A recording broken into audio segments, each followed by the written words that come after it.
கிறிஸ்துவில் பிரியமானவர்களே, கர்த்தரும் இரட்சகருமாய் இயேசு கிறிஸ்துவின் ஈடு இணையற்ற நாமத்தினாலே உங்கள் யாவருக்கும் என் அன்பின் வாழ்த்துக்களை தெரிவித்துக் கொள்கிறேன். தேவனருளிய அப்பம் பிரேயர் மினிஸ்ட்ரி சேனல் மூலியமாக உங்களோடு சந்திப்பதில் மிகுந்த மகிழ்ச்சியடைகிறேன். தினம்தோறும் இரவு நேரத்தில் 8 மணிக்கு பரிசுத்த வேதாந்தத்திலிருந்து ஒரு பகுதியை நாம் தியானித்து நம்முடைய குடும்ப பாதுகாப்பிற்காக நாம் ஜெபித்து வருகிறோம். வேற தேசத்திலே வேற சூழ்நிலை இணைந்திருக்கிறீங்க. கர்த்தராகிய இயேசு நாமத்தினாலே உங்கள் யாவருக்கும் என் அன்பின் வாழ்த்துக்களை தெரிவித்துக் கொள்கிறேன். இந்த வருஷத்திலே தேவன் நமக்கு தந்த வாக்குத்தத்தம், சோதனை காலத்திற்கு தப்பும்படி நானும் உன்னை காப்பேன். ஹல்லேலூயா. கிறிஸ்துவில் பிரியமானவர்களே, இந்த வருஷம் தேவன் நமக்கு தந்த வாக்குத்தத்தம், சோதனை காலத்திற்கு தப்பும்படி நானும் உன்னை காப்பேன். இன்னைக்குள்ள செய்தி என்ன அப்படின்னா, எபிரேயர் 11ஆம் அதிகாரம் 5ஆம் வசனத்தில் எழுதப்பட்டிருக்கு. விசுவாசத்தினாலே ஏனோக்கு மரணத்தை காணாதபடிக்கு எடுத்துக்கொள்ளப்பட்டான். தேவன் அவனை எடுத்துக்கொண்டபடினாலே அவன் காணப்படாமற் போனான். அவன் தேவனுக்கு பிரியமானவன் என்று அவன் எடுத்துக்கொள்ளப்படுவதற்கு முன்னமே சாட்சி பெற்றான். ஹல்லேலூயா.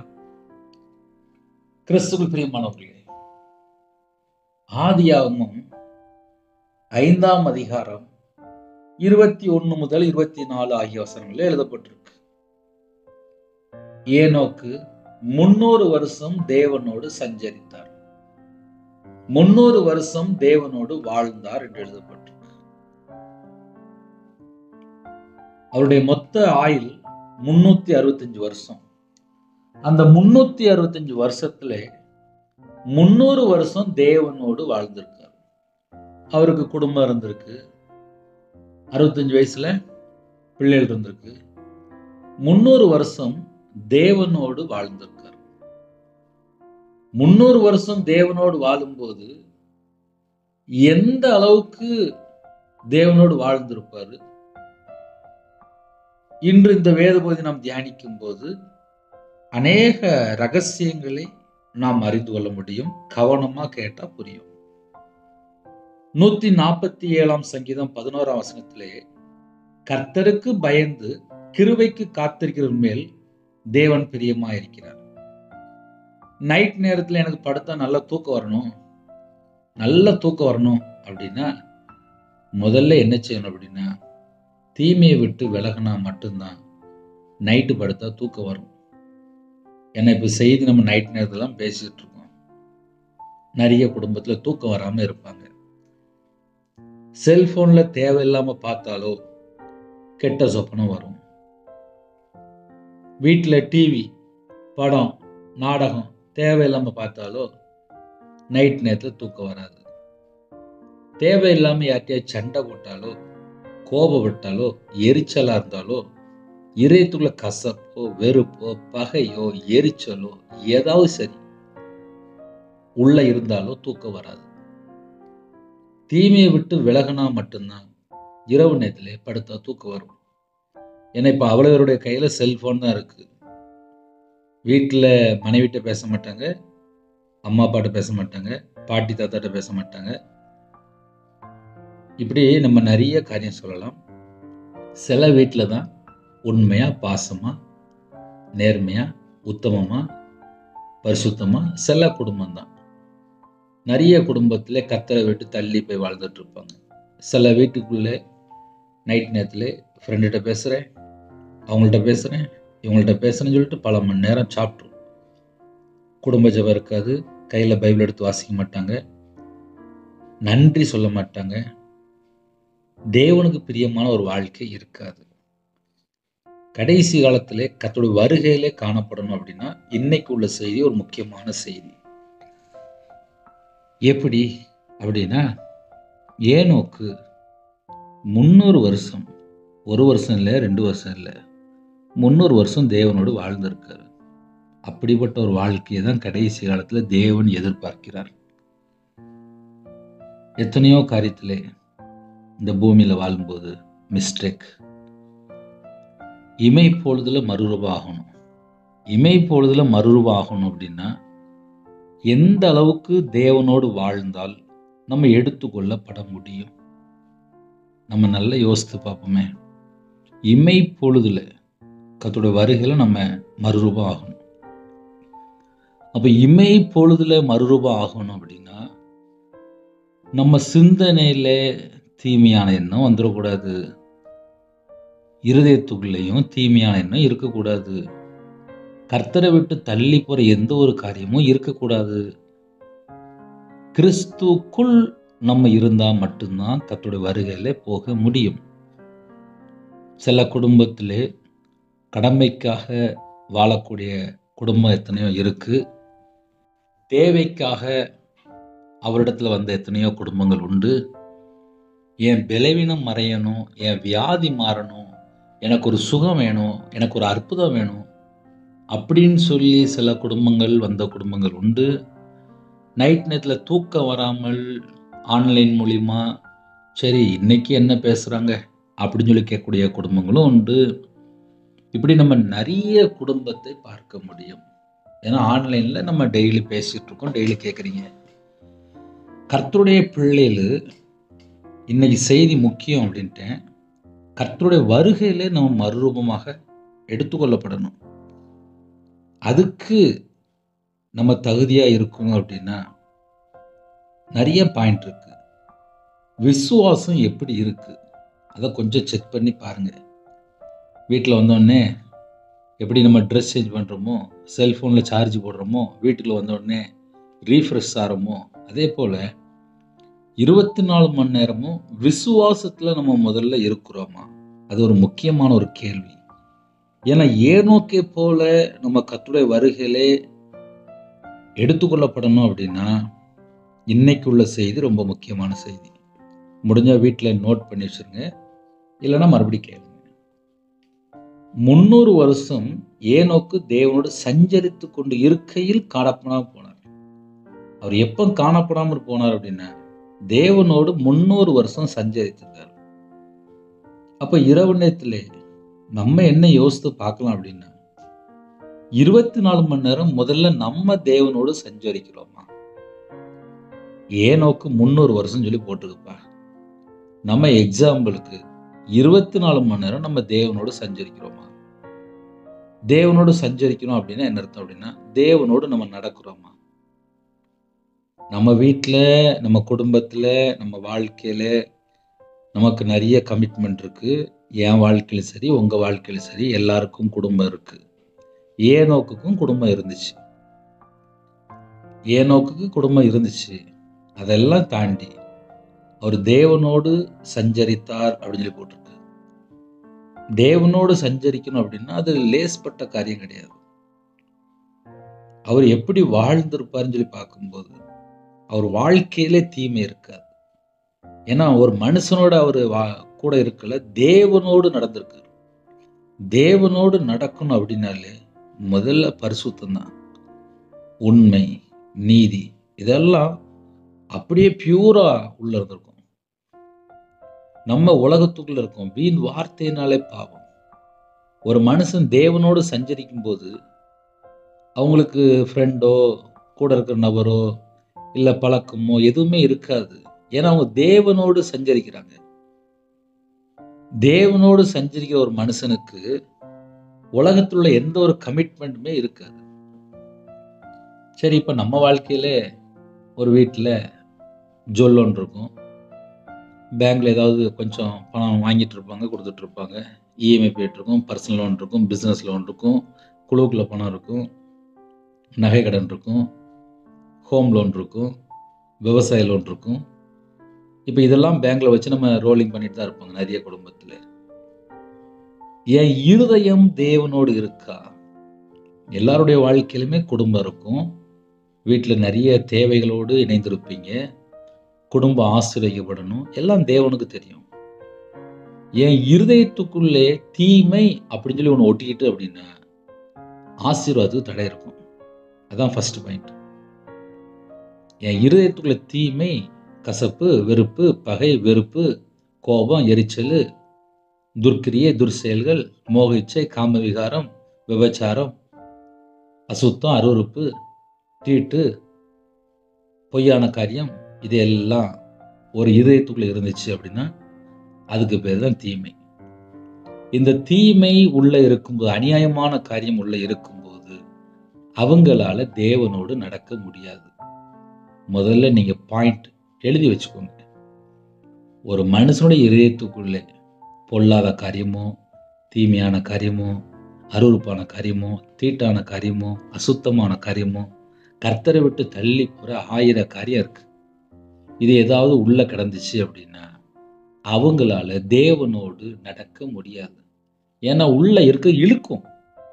அந்த பாவ காரியம் உள்ள இழுத்துக்கிட்டே இருக்கும். வாயை திறந்தா கெட்ட வார்த்தை பேசுவாங்க, சில நேரத்தில் தண்ணி அடிக்க போயிடுவாங்க, கஞ்சா பழக்கத்தில் இருப்பாங்க, புயல பழக்கத்தில் இருப்பாங்க, விபச்சார அடிமையில் இருப்பாங்க, செல்ஃபோனில் கண்டது பார்ப்பாங்க, வீட்டில் படம் பார்க்குறது நாடகம் பார்க்குறது தேவையில்லாமல் அவங்களை இழுத்துட்டு இருக்கும். அவங்களால எப்படி தேவனோடு நடக்க முடியும்? நான் சொல்றது கரெக்டு தானே? அப்ப இரவணத்துல செய்தி என்ன அப்படின்னா, ஏனோக்கை போல மறுரூபமாக்கப்படணும் அப்படின்னா முதல்ல நம்ம என்ன செக் பண்ணி பார்க்கணும் அப்படின்னா, 24 மணி நேரத்துல நான் எதை சார்ந்து இருக்கிறேன்? மனைவியை சார்ந்து இருக்கிறேனா, புருஷனை சார்ந்து இருக்கிறேனா, அம்மா அப்பாவை சார்ந்து இருக்கிறேனா, பிள்ளைகளை சார்ந்து இருக்கிறேனா, ஃப்ரெண்டை சார்ந்து இருக்கிறேனா, வேலை செய்யற இடத்துல அவங்கள சார்ந்து இருக்கிறேனா, என் இருதயம் எந்த பக்கம் போயிட்டு இருக்கு? என் இருதயத்துக்குள்ளே தேவனுக்கு இடம் இருந்துச்சு, 100க்கு 100 என் இருதயத்துக்குள்ள தேவன் வாசம் பண்ணும்போது நான் கர்த்தருடைய வருகையிலே காணப்பட முடியும், மறுரூபமாக்கப்பட முடியும். என் இருதயத்துக்குள்ளே ஒரு கோபமோ, ஒரு எரிச்சலோ, ஒரு பகையோ, ஒரு பொல்லாத காரியமோ, கர்த்தரை விட்டு தள்ளி போற எத்தனை காரியம் உலகத்துக்குள்ள இருக்கோ இதெல்லாம் உள்ள இருந்துச்சு அப்படின்னா அவங்களால எப்படி தேவனோடு நடக்க முடியும்? நான் கேட்கறது சரியான கேள்வியா? நீங்களே யோசித்து பார்க்கலாம். ஹல்லேலூயா. அதனால இன்னைக்கு இரவு நேரத்துல செய்தி என்ன அப்படின்னா, நம்ம வாழ்க்கையில முதல்ல இந்த தீமைங்க ஒரு வேறு உள்ள இருக்கா இல்லையா?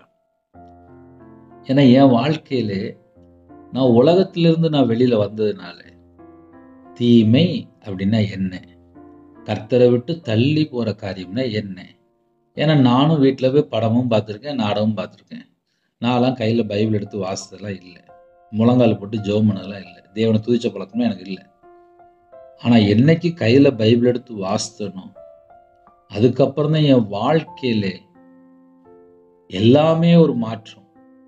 அதுக்கு பின்னாடி என்ன இருக்கு அப்படின்னா, மாம்ச கிரியையில ஒரு மனுஷன் அடிமையா இருக்கும்போது தேவனுக்கு விரோதமான பகை என்று எழுதப்பட்டிருக்கு.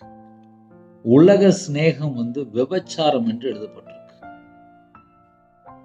அப்ப கர்த்தருடைய பிள்ளைகள் தேவனோடு சஞ்சரிக்கணும் அப்படின்னு யாராவது முடிவு எடுத்தால் உங்களுக்கு இன்னைக்கு தான் அந்த செய்தி, நாளைக்கு பார்த்தா வேற செய்தி பேசிட்டு இருப்பேன். தேவனோடு நடக்கூடிய பிள்ளைகள் அவங்க செல்போன்லயோ டிவிலையோ உலகத்துல எந்த ஒரு காரியத்திலும் அடிமையா இருக்க மாட்டாங்க, பாவ அடிமையில இருக்க மாட்டாங்க, மனுஷனுக்கு அடிமையா இருக்க மாட்டாங்க, அவங்களுக்கு தேவையில்லாத ஃப்ரெண்ட்ஷிப் கூட இருக்காது. ஏன் அப்படின்னா அவங்க தேவனோடு நடக்கிறாங்க. தேவனோடு நடக்கூடிய பிள்ளைகள் வித்தியாசம் இருக்கும்.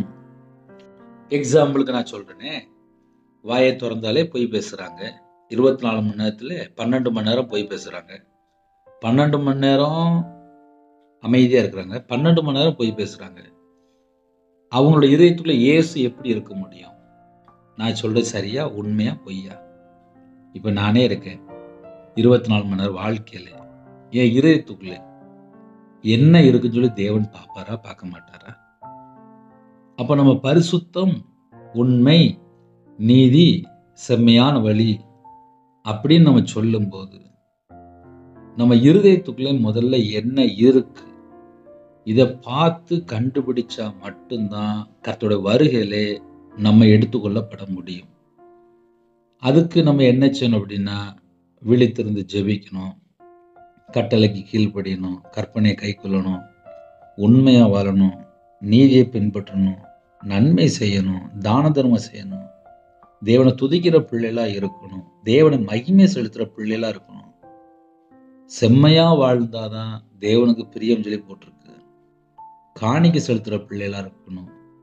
அதனால கர்த்தருடைய பிள்ளைகள் இரவு நேரத்துல யாரெல்லாம் இணைந்திருக்கிறீங்களோ, முதல்ல கர்த்தருக்கு பயந்து கிருபைக்கு காத்திருக்கிறவர்கள் மேல் தேவன் பிரியமாயிருக்கிறார். உங்க வாழ்க்கையிலே நீங்க கர்த்தருக்கு காத்திருக்கிறீங்களா? நம்ம அப்படி யோசித்து பார்ப்போமே. இப்ப என் வாழ்க்கையில நான் பாவத்துல வாழ்ந்தவன். 2016ல ஒரு 40 நாள் பாஸ்டிங் போட்டு மத்தியானம் மட்டும் ஒரு நேரம் சாப்பிட்டேன். 40 நாள். இந்த 40 நாள் பாஸ்டிங் போடும்போது மிஷினரியா போகணும்னு சொல்லி பாஸ்டிங் போட்டேன். என் வாழ்க்கையிலே நான் நஷ்டப்பட்டதுனால நிந்தைகள், அவமானங்கள், கேவலங்கள் எல்லாம் என்னோட வாழ்க்கையில் இருந்ததுனால நான் என்ன செஞ்சேன் அப்படின்னா, பாஸ்டிங் போட்டு பரலோகத்துக்கு வேலை செய்யணும்னு ஆசைப்படுறேன்ப்பா, மிஷினரியா போகணும்னு சொல்லி ஆசைப்படுறேன்ப்பா அப்படின்னு சொல்லி ஜெபம் பண்ணிட்டு இருந்தேன். கர்த்தருடைய கிருபையினாலே தரிசனத்து மூலியமாக சர்ச்சில் வேலை கொடுத்தாரு, அபிஷேகம் பண்ணினாரு. அதுக்கப்புறம் மறுபடியும் அபிஷேகம் பண்ணும்போது போதிக்கிற அபிஷேகம் கொடுத்தாரு. கர்த்தருடைய கிருபையினாலே பைபிள் காலேஜ் படிக்க கிருபை செஞ்சாரு. இதுக்கு பின்னாடி என்ன இருக்கு அப்படின்னா, அந்த முழு நேரம் ஊழியத்துக்கு வரும்போது ஒரு 40 நாள் பாஸ்டிங், அதுக்கப்புறம் சர்ச்சில் போய் ஒரு 2.5 வருஷம் வேலை பார்த்தேன்.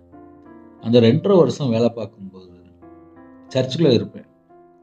எல்லாரும் எப்படி வராங்க, எல்லாரும் எப்படி ஜெபிக்கிறாங்க, ஏன் அழுது ஜெபிக்கிறாங்க, ஏன் புலம்புறாங்க, அவங்க வீட்டில் ஏன் கஷ்டம் இருக்கு, ஏன் சர்ச்சுக்குள்ள வரும்போது அழுதுட்டே வராங்க, ஏன் சில குடும்பத்தில் மட்டும் சந்தோஷமா இருக்கு, ஏன் சில குடும்பத்தில் காரில் வராங்க, ஏன் சில குடும்பத்தில் ரொம்ப வறுமை இருக்கு, சில வீட்டுக்குள்ள போனால் ஏன் சண்டை இருக்கு, சில வீட்டில் ஏன் ஆளே இல்லை, ஏன் வீடு பூட்டி கிடக்கு. சர்ச்சில் இருக்கும்போது நான் ஒவ்வொரு வீடா போய் பார்ப்பேன். இந்த வீடியோ இப்படி இருக்கு, அந்த வீடியோ எப்படி இருக்கு அப்படின்னு சொல்லி ஒவ்வொரு வீடா போய் பார்ப்பேன். இந்த 2.5 வருஷம் சர்ச்சில் இருக்கும்போது அந்த ட்ரைனிங் எடுக்கும்போது யாரெல்லாம் விசுவாசத்துல இருக்கிறாங்க, யாரெல்லாம் ஞாயிற்றுக்கிழமை சும்மா கடமைக்கு வராங்க, சில வாலிப பிள்ளைகள், சில பையங்க சர்ச்சுக்குள்ள வரும்போது ஷூ போட்டு வந்துருவாங்க, இல்லை செருப்பு போட்டு வந்துருவாங்க, அப்புறம் வெளியே கலத்தி போடுங்க அப்படின்னு.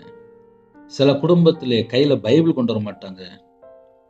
சில குடும்பத்திலே அவங்களுடைய வாழ்க்கையிலே ஆவிக்குரிய வாழ்க்கையில வளர்ச்சியே இருக்காது. சும்மா ஞாயிற்றுக்கிழமை சர்ச்சுக்கு வரணும், அவ்வளவுதான். அம்மா அப்பா கூப்பிட்டாங்க, வந்துட்டேன், அவ்வளவுதான். இவங்களாம் எப்படி விசுவாசத்துல இருப்பாங்க? விசுவாசத்தினாலே ஏனோக்கு மரணத்தை காணாதபடிக்கு எடுத்துக்கொள்ளப்பட்டான். விசுவாசத்தினால மட்டும்தான் ஒரு மனுஷன் பரலோகத்துல போக முடியும். இன்னைக்கு அந்த விசுவாசம் நிறைய குடும்பத்துல குறைஞ்சுக்கிட்டே வருது. ஏன்னா வீட்டுல கடன் இருக்கு, கணவர் ரட்சிக்கப்படல, பிள்ளைகள் இஷ்டம் போல போகுது, குடும்பத்திலே பாவ அடிமையில வாழ்றாங்க, வீட்டுக்குள்ள வந்தா நிம்மதி இல்லை, நைட் நேரத்துல தூக்கம் வர மாட்டுக்கு, சரீரத்திலேயோ பலவீனம், குடும்பத்திலேயோ போராட்டம், சில வீட்டுல விக்கிர வழிபாடு, சில வீட்டுல விபச்சாரத்துக்கே போயிருந்தாங்க, சில வீட்டுல தண்ணி அடிக்க போயிருந்தாங்க, சில வீட்டுல கர்த்தரை விட்டு தள்ளி போய் விக்கிரத்துக்கு போயிட்டாங்க, வெளியே தெரிய மாட்டேங்குது. சில வீட்டுல கையில பைபிள் எடுத்து வாசிக்கிறதே இல்லை, சில குடும்பத்துல ஜெபிக்கிறதே இல்லை, சில குடும்பத்துல தேவனோட நாமத்தை மகிமைப்படுத்துறதே இல்லை. இப்படிலாம் ஒரு வீட்டுக்குள்ள இருக்கும்போது அந்த வீட்டுக்குள்ள நைட்டு எப்படி சமாதானம் இருக்கும், எப்படி சந்தோஷம் இருக்கும், எப்படி படுத்தா தூக்கம் வரும், அப்புறம் அழுதுட்டே படுத்திருப்பாங்க. சில வீட்டிலலாம் நைட்டு படுக்கும்போது கண்ணில் அப்படியே கண்ணீரா ஓடும். சில வீட்டில் படுத்த படுக்கையில் இருப்பாங்க.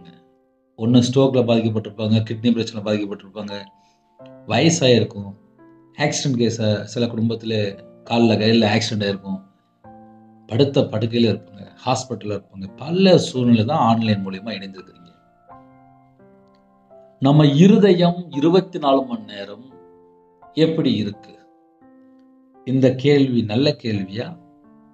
நம்ம யோசித்து பார்ப்போமே. கர்த்தருக்கு பயந்து கிருபைக்கு காத்திருக்கிற மேல் தேவன் பிரியமாயிருக்கிறார். தேவன் யார் மேல பிரியமாயிருக்கிறாரு அப்படின்னு சொல்லி பார்க்கும்போது, கர்த்தருக்கு பயந்தவர்கள் மேலதான் தேவன் பிரியமா இருக்கிறார்.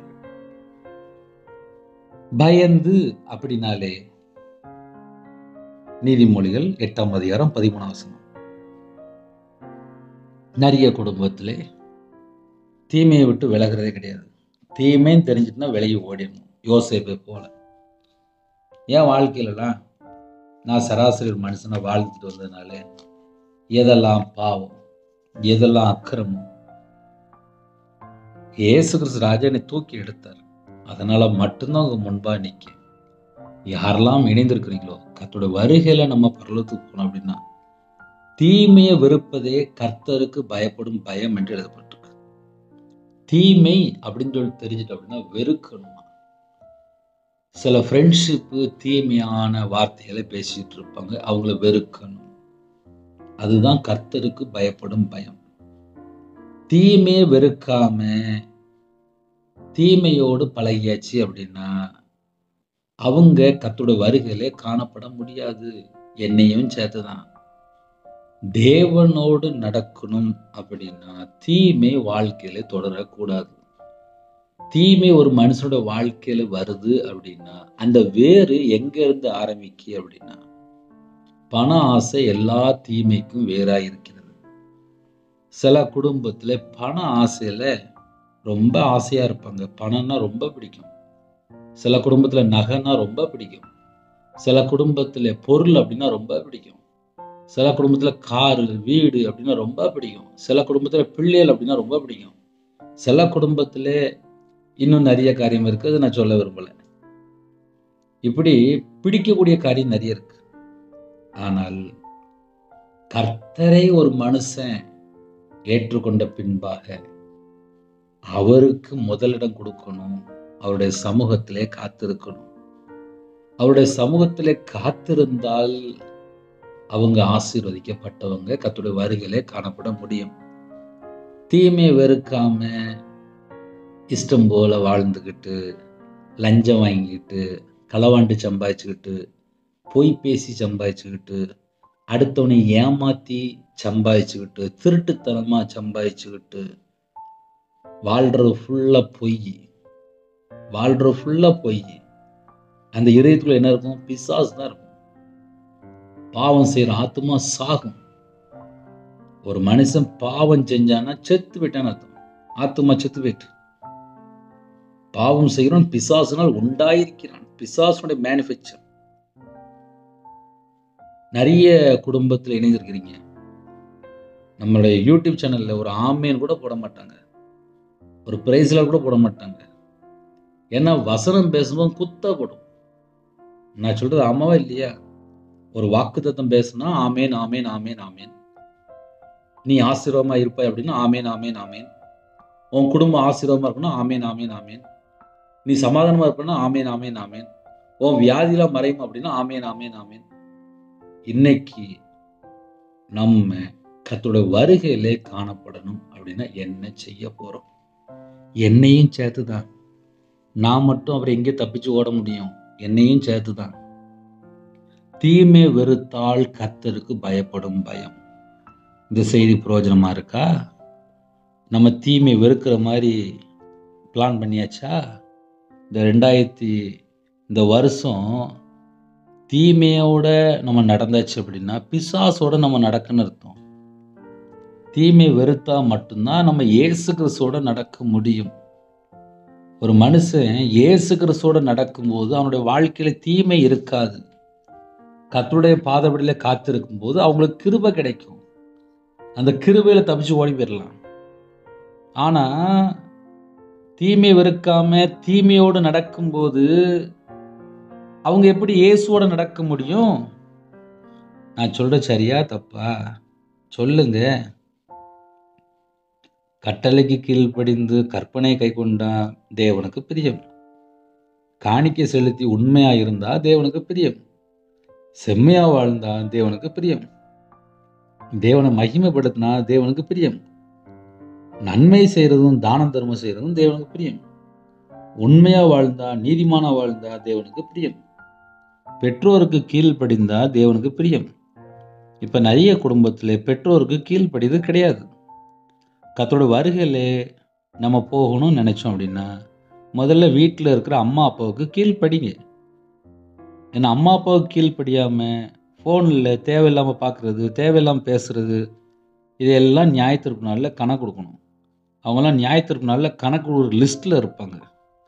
ஒரு மனுஷன் பரலோகத்துக்கு போகிற லிஸ்ட்டில் வரணும் அப்படின்னா தீமையை வெறுக்கணும், அம்மா அப்பாவுக்கு கீழ்ப்படியணும், ஏன்னா பெற்றோருக்கு கீழ்ப்படியணும், கற்பனையை கைக்கொள்ளணும், அன்பு கூறணும். நான் மறுபடியும் சொல்லித்தரேன்.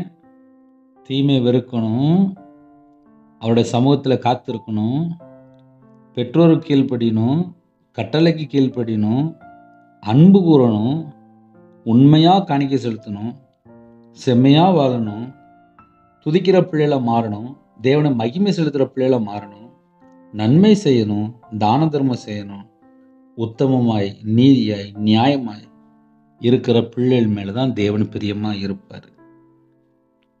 அவ்வளோத்துக்கும் வசனம் இருக்கு. அதனால் நீங்கள் இரவு நேரத்தில் ஒரு அரை மணி நேரம் செய்தி கேட்டீங்க அப்படின்னா உங்கள் பேர் ஜீவ புஸ்தகத்தில் எழுதப்படணும். ஜீவ புஸ்தகத்தில் எப்போ பிரதர் எழுதப்படும் அப்படின்னா, தீமையை வெறுத்தா எழுதுவார், பரிசுத்தமாக வாழ்ந்தால் எழுதுவார், உண்மையாக வாழ்ந்தால் எழுதுவார், நீதியை பின்பற்றினா எழுதுவார், நன்மை செஞ்சால் எழுதுவார், நற்கிரியை செஞ்சால் எழுதுவார்,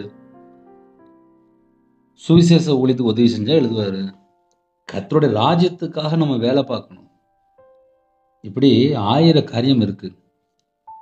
ஏனோக்கினுடைய வாழ்க்கையிலே தேவனோடு சஞ்சரித்தார். அந்த வசனம் எனக்கு ரொம்ப பிடிச்சிருந்துச்சு, ரொம்ப பிடிச்சிருந்துச்சு. அதுல முதல் பாயிண்ட் என்னன்னா விசுவாசம். விசுவாசம் இல்லாமல் தேவனுக்கு பிரியமா இருக்க கூடாத காரியம். ஒரு மனுஷன் ஏன் ஆவியில வளர முடியல அப்படின்னா விசுவாசமே இருக்காது. விசுவாசமே நிறைய குடும்பத்துல இருக்காது. அவங்களால எப்படி கர்த்தருடைய வருகையில போக முடியும்? நான் சொல்றது ஆமாவா இல்லையா? விசுவாசம் இல்லாமல் தேவனுக்கு பிரியமா இருப்பது கூடாத காரியம், கூடவே கூடாது. ஒரு மனுஷன் தேவன் இருக்கிறாரு அப்படின்னு அந்த பயம் வரணும். கர்த்தரை குறித்துலாம் பயம் இல்லப்பா. வீட்டுல அம்மா அப்பாவுக்கும் பயப்பட மாட்டேங்காங்க, புருஷனுக்கும் பயப்பட மாட்டேங்காங்க, மனைவிக்கும் யோசிக்க மாட்டேங்காங்க. பாவம், வீட்டுல 24 மணி நேரம் அம்மா மாரு என் கணவர் வருவாரு அப்படின்னு சொல்லி பொறுமையா காத்திருப்பாங்க. சில வீட்டில் பார்த்தா தண்ணி அடிச்சுட்டு பாவ அடிமை, தேவையில்ல ஃப்ரெண்ட்ஷிப்பு, விபச்சார அடிமை, எத்தனை குடும்பம். விசுவாசத்தினாலே ஏனோக்கு மரணத்தை காணாதபடிக்கு எடுத்துக்கொள்ளப்பட்டான். அப்ப கர்த்தருடைய வருகையில நம்ம போகணும் அப்படின்னா முதல்ல விசுவாசம்.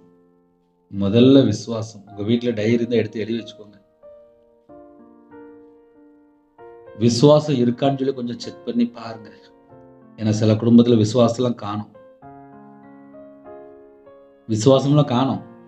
அவங்களுக்கு அன்னைக்கு தேவை கொஞ்சம் பணம், கொஞ்சம் நிம்மதி, கொஞ்சம் சமாதானம். சில குடும்பத்துல சமாதானமே இல்லை அப்படின்ட்டு தண்ணி அடிச்சு வந்துருந்தாங்க. இப்ப அப்படியே சில குடும்பம் இருக்கு. சில குடும்பத்துல சமாதானமே இல்லை அப்படின்னா ஃப்ரெண்டுகிட்ட பேசிட்டு இருப்பாங்க. ஒரு 3 மணி நேரம் 6 மணி நேரம் தான் செல்போன்ல பேசுவாங்க. அவங்களுக்கு சமாதானமா இல்லை அப்படின்ட்டு வேற யார்கிட்டயோ ஒரு 3 மணி நேரம் 6 மணி நேரம் பேசுவாங்க. வேற சில குடும்பத்துல சமாதானம் இல்லை அப்படின்ட்டு செல்போன்ல போய் அப்புறம் படம் பார்க்கறது, நாடகம் பார்க்கறதுல போய் செல்போன்ல போய் சமாதானத்தை தேடுவாங்க. அங்க சமாதானம் இருக்காது. இப்படி நம்ம போதிக்கும் போது 2 பக்கமும் நம்ம நிறைய காரியத்தை சொல்லி தரோம். கர்த்தருடைய பிள்ளைகள் தான் இணைந்திருக்கிறீங்க. உங்க வாழ்க்கையிலே நீங்க தேவனுக்கு பிரியமா வாழணும் அப்படின்னா முதல்ல கர்த்தருக்கு பயந்து வாழ்றோமா? தீமையை வெறுக்கிறோமா? தீமை தொடருதா? தீமையை யோசிக்கிறோமா? தீமையான காரியம் நம்மளோட வாழ்க்கையில வருதா? சிலவங்க கையை பிடிச்சு கூட்டு போவாங்க. தீமையை பாவம் சொல்லி தெரியும், அதை அப்படியே கையை பிடிச்சு வா அப்படின்னு சொல்லி கூட்டு போவாங்க. சில குடும்பத்துல இப்போ செல்போன்ல தேவையில்லாம நன்மை இருக்கு, தீமையும் இருக்கு. ஃபோன் பேசுகிற நபர்லேருந்து, ஆன்லைன்ல இருந்து, வேற வெப்சைட்ல இருந்து ஆன்லைன்ல போய் கேம் விளாடுறாங்க. வாலிப பையங்க கேம்லேயே மூழ்கி போய் கிடக்குறாங்க. சின்ன பிள்ளைகள் கூட இப்போ தேவையில்லாத வீடியோ பார்த்துட்டு பல ஆபத்துக்குள்ள போய் சிக்கி கொள்ளுது. ஒரு குடும்பத்துக்குள்ளே சமாதானம் வேணும், சந்தோஷம் வேணும் அப்படின்னா 24 மணி நேரமும் நம்ம கூட எந்த எந்த காரியம் தொடருது. அது ஃப்ரெண்டா இருக்கலாம், நிறைய காரியம் சொல்லலாம். சில குடும்பத்திலே தீமையான ஃப்ரெண்ட்ஷிப் மட்டும்தான் இருக்கும், தீமையான நபர் மட்டும்தான் இருப்பாங்க. தீமையான சில ஆளுகிட்ட பழகி அடிமையில வாழ்ந்துட்டு இருப்பாங்க, பாவ அடிமையில வாழ்ந்துட்டு இருப்பாங்க. இன்னும் கூட கொஞ்சம் ஆழமா சொல்லணும் அப்படின்னா இச்சையில விழுந்து போய் கிடப்பாங்க. அப்படி இல்லைன்னா வேற ஏதாவது அடிமையில இருப்பாங்க, பாவ அடிமையில இருப்பாங்க. இவங்களால கர்த்தருடைய வருகையில எப்படி எடுத்துக்கொள்ளப்பட முடியும்? நான் கேட்கறது சரியா தப்பா? ஹல்லேலூயா. அதனால ஒருவேளை இந்த செய்தி உங்களுக்கு பிரயோஜனமா இருக்கு அப்படின்னா நீங்க சேனலை சப்ஸ்கிரைப் பண்ணிக்கொள்ளுங்க. கர்த்தருடைய வருகையில நம்மலாம் பரலோகத்துக்கு போகணும்னு சொல்லி ஆசையா பேசிட்டு இருக்கேன். அதனால ஒரு ஆத்துமா, ஒரே ஒரு பாவி மனம் திரும்பினால் பரலோகத்துல சந்தோஷமா, நான் பரலோகத்துக்கு வேலை பார்க்கணும், நான் மனுஷனுக்கு பிரியப்படுத்துறதுக்காக பேசலை. ஒவ்வொரு நாளும் 24 மணி நேரமும் எனக்கு என்ன வேணும் அது தேவனுக்கு மட்டும்தான் தெரியும். எந்த ஒரு மனுஷனுக்கும் தெரிய போறது இல்லை. நம்ம எல்லாருமே உலகத்துக்குள்ளே சராசரியா வாழ்ந்துட்டு இருக்கோம். நாளைக்கு காலைல நம்ம உயிரோட இருந்தால் தான் உண்டு. இதுதான் வாழ்க்கை. ஒருவேளை இன்னைக்கு ராத்திரி கர்த்தருடைய வருகையா இருந்துச்சு அப்படின்னா கண்ணை மூடிட்டு முழிக்கும்போது பரலோகத்தில் நிற்கணும். அப்போ எந்த அளவுக்கு நம்ம இருக்கணும்? தீமை வேண்டாம்ப்பா. என் வாழ்க்கையிலலாம் நான் கர்த்தரை விட்டு தள்ளி போனதுனால, ரட்சிக்கப்பட்டதுக்கப்புறம் கையில் பைபிள் எடுத்து வாசித்ததுக்கப்புறம் ஒவ்வொரு வசனம் வாசிக்கும் போதும் யோசிப்பேன், இப்படிலாம் வசனம் இருக்குப்பா. அப்போ 24 மணி நேரம் என் சிந்தனையில், என் கண்ணில், என் இதயத்துக்குள்ளே, என் நினைவில், என் வாயில் பேசுகிற வார்த்தை, என் காதில் கேட்குறது, என் கை, என் கால் அப்படின்னு சொல்லி ஒவ்வொன்றா உட்காந்து யோசித்து பார்த்துட்டு இருப்பேன். இப்படிலாம் யோசித்தா மட்டும்தான் என் இருதயம் தேவனோடு இருக்கா, என் வாழ்க்கை தேவனோடு இருக்கா, நான் என்ன செஞ்சிட்டு இருக்கிறேன் அப்படின்னு சொல்லி என்னைய நான் முதல்ல யோசித்து பார்ப்பேன். கர்த்தருடைய வருகையில நம்ம பரலோகத்துக்கு போகணும் அப்படின்னா எவ்வளவு மகிமை, அந்த மகிமை நமக்கு வேணும் அப்படின்னா முதல்ல அவருடைய கிருபை வேணும். அவருடைய பாதப்படியிலே காத்து இருக்கிற பிள்ளைகளா இருக்கணும். இன்னைக்கு செல்போன் எடுத்துட்டுலாம் காத்திருக்கிறாங்க. ஒரு ரயில்வே ஸ்டேஷன்ல போய் காத்திருப்பாங்க, ஒரு பஸ் ஸ்டாண்ட்ல போய் காத்திருப்பாங்க, ஃப்ரெண்டுக்காக காத்திருப்பாங்க, தேவையில்லாத இடத்துல போய் காத்திருப்பாங்க. யோசித்து பாருங்க. கர்த்தருடைய வருகையில நம்ம காணப்படணும் அப்படின்னா கர்த்தருக்காக காத்திருக்கணும். நான் சர்ச்சில் வேலை பார்க்கும்போது சில குடும்பத்தில் காலையிலையும் சர்ச்சுக்கு வந்துடுவாங்க, சாயங்காலமும் சர்ச்சுக்கு வந்துடுவாங்க. பகல் நேரத்தில் போய் பார்த்தா சர்ச்சில் உட்காந்து ஜெபம் பண்ணிட்டு இருப்பாங்க. அந்த வீட்டுக்குள்ளே போனாலும் வித்தியாசம் தெரியும். ஆவிக்குரிய வாழ்க்கையில் அவ்வளோ வளர்ந்து போயிருக்கும். வீட்டில் பார்த்தா குடும்ப ஜெபம் இருக்கும், அவங்களுடைய வாழ்க்கை, அவங்களுடைய பிள்ளைகள், அவங்களுடைய தலைமுறை பார்த்தா எல்லாம் செழிப்பாக இருக்கும். அந்த வீட்டில் வயசான பாட்டி காலையில் ஜெபம் பண்ணிடுவாங்க, ராத்திரி ஜெபம் பண்ணிடுவாங்க, மத்தியானம் சர்ச்சில் போய் ஜெபம் பண்ணுவாங்க, அழுது ஜெபம் பண்ணுவாங்க, புரண்டு ஜெபம் பண்ணுவாங்க. தேசத்துக்காக அழிந்து போகிற ஆத்துமக்களுக்கு திறப்பில் நிற்பாங்க, தேவனோடு சஞ்சரித்து கொண்டிருப்பாங்க. நான் சொல்றது உண்மையா பொய்யா? என் வாழ்க்கையில் 2016 முழு நேரம் ஊழியத்துக்கு வந்தேன். நான் 11 வயசுல வேலைக்கு போனாள். கையில் பைபிள் எடுத்து வாசித்த எனக்கும் புரியாது. எல்லாரை போல நானும் சராசரி ஒரு மனுஷன்தான். ஆனால் என்னைக்கு கையில் பைபிள் எடுத்து வாசிக்க ஆரம்பித்தனோ அதுக்கப்புறம் தான் என் வாழ்க்கையில் இவ்வளவு மிஸ்டேக் ஒரு மனுஷனுடைய வாழ்க்கையில் இருக்கா. தீமையை யோசித்தாலே தப்புன்னு சொல்லி போட்டிருக்கு. தீமையை வெறுக்கணுமா? தீமையை வெறுக்காம எப்படிப்பா நன்மை செய்ய முடியும்? நன்மை செஞ்சவங்க மட்டும்தான் நித்திய ஜீவனுக்குள்ள போக முடியும். ஒரு நாளைக்கு 12 மணி நேரம் பொய் பேசுறாங்க, அவங்களுடைய வாழ்க்கை எப்படி இருக்கும்? அவங்க தேவனோட நடக்கிறாங்களா? ஒரு நாளைக்கு 24 மணி நேரத்தில் 12 மணி நேரம் தீமையோடு நடக்கிறாங்க, அவங்க தேவனோட நடக்கிறாங்களா? ஒரு நாளைக்கு 12 மணி நேரம் பாவம் பண்றாங்க, அவங்க தேவனோட நடக்கிறாங்களா? கர்த்தருடைய வார்த்தை கீழ்ப்படியாமல் வாழ்றாங்க, கற்பனையை கை கொள்ளாம வாழ்றாங்க, அவங்க தேவனுக்கு கீழ்ப்படுகிறாங்களா? உண்மையா காணிக்கை செலுத்துறாங்களா? உண்மையா வாழ்றாங்களா? செம்மையா வாழ்றாங்களா? கர்த்தருடைய நாமத்தை துதிக்கிறாங்களா? ஸ்தோத்திரம் செலுத்துறாங்களா? தேவனுக்கு மகிமை செலுத்துறாங்களா? நன்மை செஞ்சா மட்டும்தானே, தான தர்மம் பண்ணா மட்டும்தானே தேவனுக்கு பிரியமா வாழ முடியும். உண்மையா வாழணும், நேர்மையா வாழணும், செம்மையா வாழணும். நீதியை பின்பற்றணும், நியாயமாக வாழணும். இப்படிலாம் வாழ்ந்தால் பரலோகத்துக்கு போக முடியும். இதில் எல்லாத்தோட ஹையஸ்டான ஒரு பாயிண்ட் இருக்குது, பெற்றோருக்கு கீழ்ப்படியணும், அம்மா அப்பாவுக்கு கீழ்ப்படியணும். இன்னைக்கு கீழ்ப்படியாமல் ஏகப்பட்ட சேட்டை நடக்கா இல்லையா?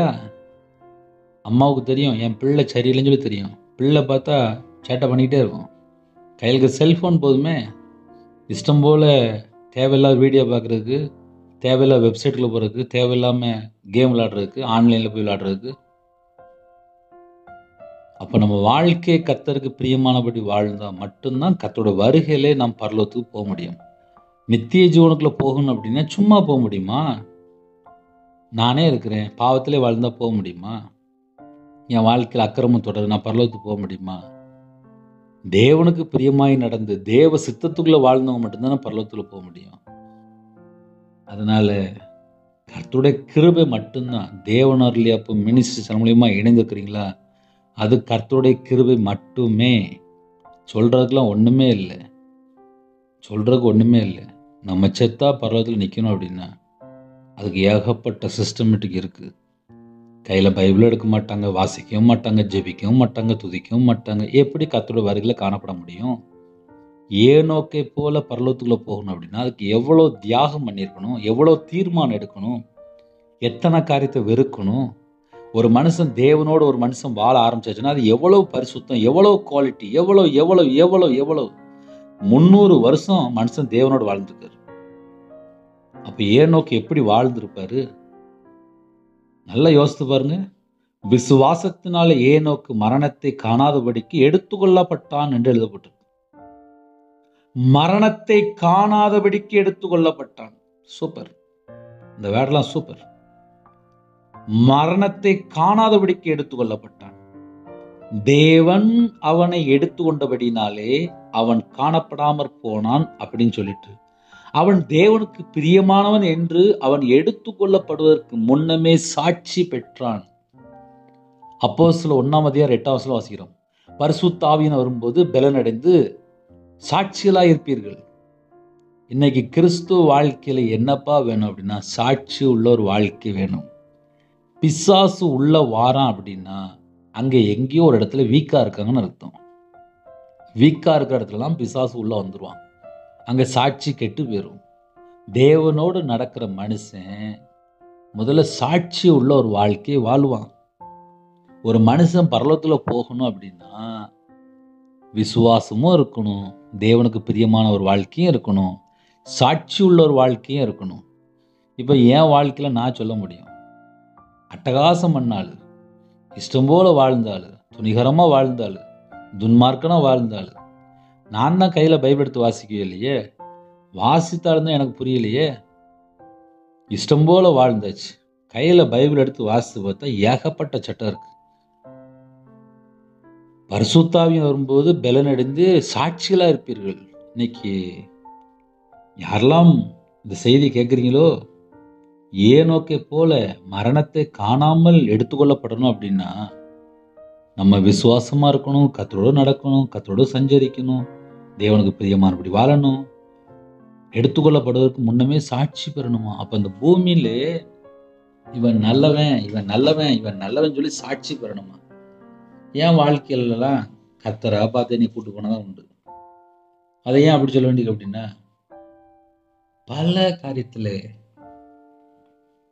அடிமை, 55 லட்ச ரூபா கடன், 1 ரூபா இல்லை, 2 ரூபா இல்லை, கிட்டத்தட்ட மாந்திரியத்துக்கு பணம் கொடுத்துருக்கேன், நானே சொந்த காசுலேயே பணம் கொடுத்துருக்கேன், மனுஷனை நம்பியே வாழ்ந்திருக்கேன், விற்கிறதுக்கு பணம் கொடுத்துருக்கேன், வியாபாரத்துக்கு இருக்கும்போது கையில் பைபிள் எடுத்து வாசிக்க மாட்டேன், ஜபமும் பண்ண மாட்டேன், ஸ்தோத்திரமும் செலுத்த மாட்டேன், கடையில் கத்தாளத்தை மட்டும் வாழ்ந்தாள்.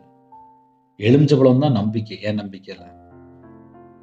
வெள்ளிக்கிழமானா போதும் என் கல்லாப்பட்டிக்குள்ள எலுமிச்சப்பழம், பூவு, வத்தல், மஞ்சள் இதுதான் உள்ள போட்டு வச்சிருப்பேன்.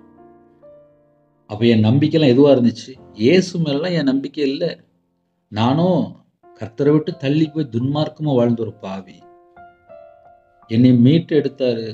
கையில் பைபிள் வாசிக்கும்போது என்னோட இருதய மனக்கண்களை திறந்தாரு.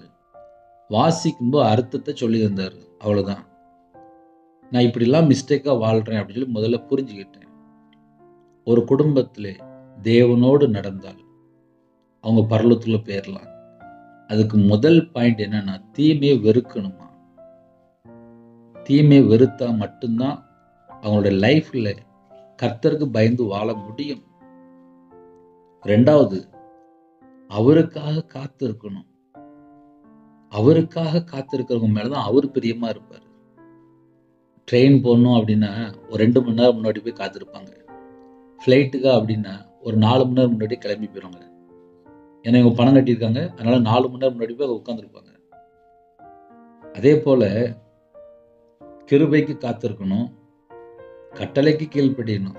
இதெல்லாம் நம்ம வாழ்க்கையில இருந்துச்சு அப்படின்னா நம்ம நிச்சயம் பரலோகத்துல போகலாம். என்னையும் சேர்த்தான். ஏன்னா உங்களுக்கு என்ன பேசுறனோ அதே சட்டம் தான் எனக்கும். நானும் கர்த்தருடைய வார்த்தைக்கு கீழ்ப்படிந்தால் பரலோகத்துல போகலாம். அப்ப கீழ்ப்படிறது, உண்மையா வாழ்றது, நேர்மையா வாழ்றது, செம்மையா வாழ்றது, கற்பனையை கைக்கொள்றது, கர்த்தருக்கு பயந்து பிரியமா, கிருபைக்கு காத்திருந்து பிரியமா இருப்பது, இப்படிலாம் நிறைய சட்டம் எழுதி வச்சிட்டாரு. இதெல்லாம் நிறைய குடும்பத்துல ஏன் புரிய மாட்டுது அப்படின்னா, அவங்க கையில பைபிள் எடுத்து வாசிக்காம இஷ்டம் போல வாழ்ந்துட்டு இருப்பாங்க. அதுதான் பிரச்சனை. உங்க வாழ்க்கையில நீங்க பரலோகத்துக்கு போகணும்னு நினைச்சீங்க அப்படின்னா முதல்ல கையில பைபிள் எடுத்து வாசிங்க. இல்ல பிரதர், எங்களுக்கு கையில பைபிள் எடுத்து வாசிக்கலாம் நேரம் இல்லை, நாங்க உலகத்துக்காக மட்டும்தான் வாழ்றோம் அப்படின்னா சாரி, சாரி. பரலோகத்துக்கு போகணும் அப்படின்னா சட்டம் இப்படி எழுதப்பட்டிருக்கு. இந்த சட்டத்துக்குள்ள நம்ம வரணும். நான் என்ன சொல்றேன், ஒரு 10 வருஷம் 20 வருஷம் கர்த்தருடைய வருகை ரொம்ப அதிகமா போச்சு அப்படின்னா அப்படி நம்ம யோசிச்சு பார்ப்போமே.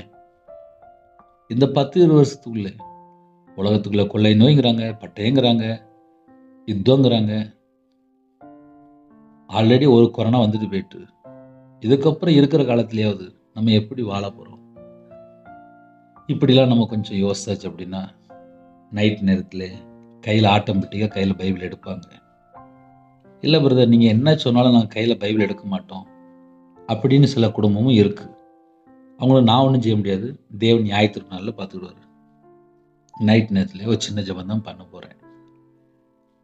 இவ்வளவு முக்கியமான சில காரியங்களை நம்ம தியானிச்சிருக்கோம்.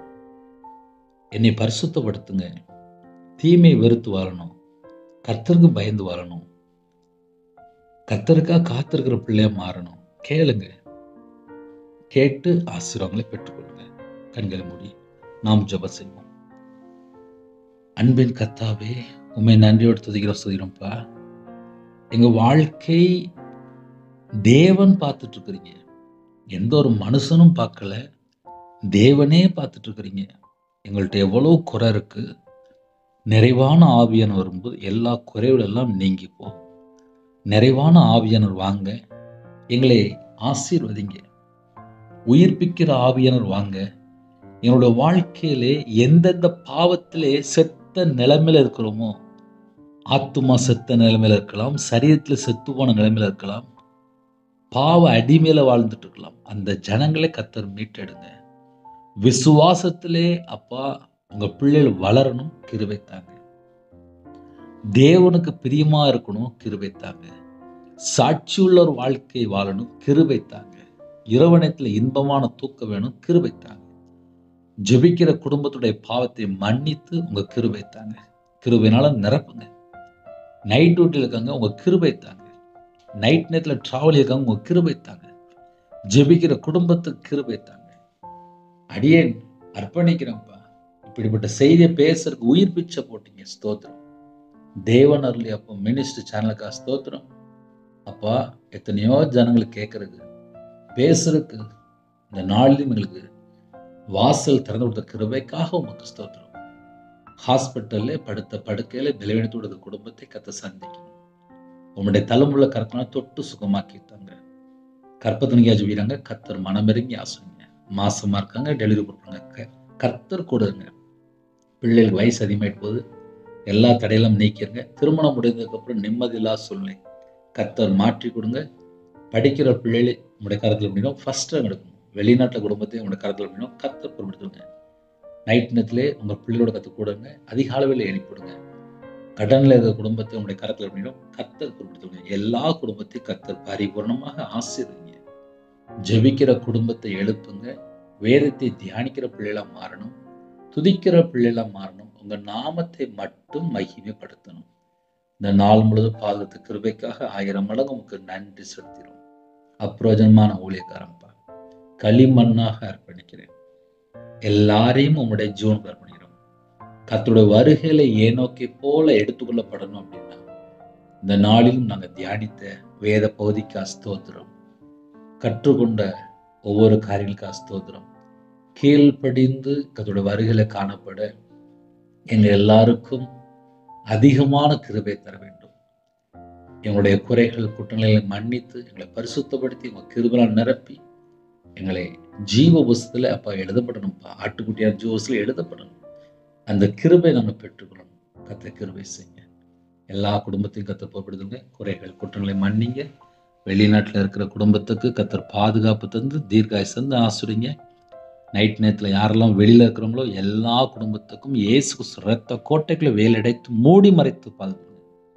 நைட் நேரத்தில் ஜெபிக்கிற குடும்பம் இயேசு ரத்தத்தினால் வேலி அடைபடட்டும். எங்கள் வீட்டுக்குள்ளே இயேசு ராஜா இறங்கி வாங்க. நீங்கள் வந்தால் சமாதானம், நீங்கள் வந்தா விடுதலை, நீங்கள் வந்தா சுகம், நீங்கள் வந்தா பலன், நீங்கள் வந்தா தீர்க்காயுசு. நீங்கள் எங்கள் இதயத்துக்குள்ளே இருந்தால் மட்டும்தான்ப்பா நாங்கள் தீமையை வெறுத்து வாழ முடியும். நீங்கள் எங்கள் இதயத்துக்குள்ளே வாங்க. எங்கள் இதயத்துக்குள்ள நீங்கள் இருக்கும்போது தான் எங்களோட வாழ்க்கை மாற்றமாக இருக்கும். எங்கள் இதயத்துக்குள்ள நீங்கள் இருக்கும்போது தான் நாங்கள் உண்மையாக வாழ முடியும். கிருபை தாங்க. உங்கள் கரத்திலே ஒவ்வொரு குடும்பத்தையும் அர்ப்பணிக்கிறோம். ஒவ்வொரு பிள்ளைகளையும் அர்ப்பணிக்கிறோம். எல்லாரும் ரட்சிக்கப்படணும். விக்கிரகத்திலே, மாந்திரிகத்திலே, பிள்ளி சுனியத்திலே, ஏவல்லே, மதுபான அடிமையில, கஞ்சா பழக்கத்திலே, சிகரெட்டு பழக்கம், போயிலே, பாவ அடிமையில வாழ்கிற ஜனங்கள் உண்டு. அந்த ஜனங்களை கர்த்தர் மீட்டெடுங்க. உங்களுடைய பாதத்தில் அர்ப்பணிக்கிறோம். உங்கள் பிள்ளைகளை உங்கள் ரத்தத்தினால கழுவி சுத்திகரித்து பரிசுத்தப்படுத்தி ஆசிரிங்க. நைட் நேரத்தில் வரக்கூடிய காரியத்தை வெளிப்படுத்துங்க.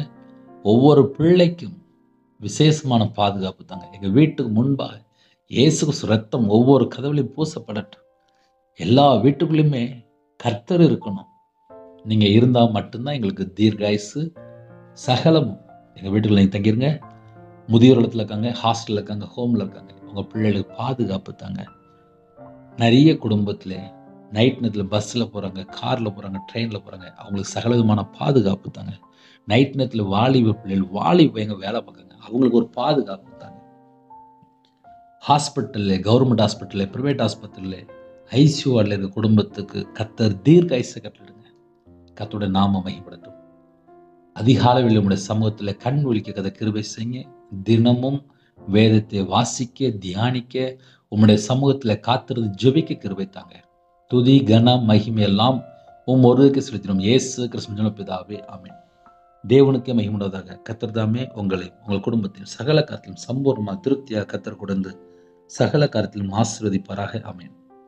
கர்த்தராகிய இயேசு கிருபையும் பிதாவாகிய அன்பும் பரிசுத்தவனுடைய ஐக்கியமும் இப்பொழுதும் எப்பொழுதும் சதா காலங்களிலும் நம்ம கொடுப்பதாக, ஆமென். கிறிஸ்துவில் பிரியமானவர்களே, என்னுடைய ஊழியக்காரத்துடன் ஜெபித்துக் கொள்ளுங்கள். ஜெபிக்க விரும்பினால் 9363064181 என்ற நம்பர் தொடர்பு கொண்டால் நாங்கள் உங்களுக்காக குடும்பத்தை ஜெபிப்போம். நீங்களும் என்னுடைய ஊழியக்காரத்துடன் ஜெபிங்கள். தினமும் 1 நிமிடமாக எனக்காக ஜெபித்துக் கொள்ளுங்கள். கர்த்தர் மட்டும்தான் நமக்கு பாதுகாப்பு. கர்த்தர் உங்களையும் உங்கள் குடும்பத்தையும் சகல காரியத்திலும் சம்பூர்ணமாக திருப்தியாக கர்த்தர் கொடுத்து அபரிதமாக ஆசீர்வதிப்பாராக, ஆமென். God bless you.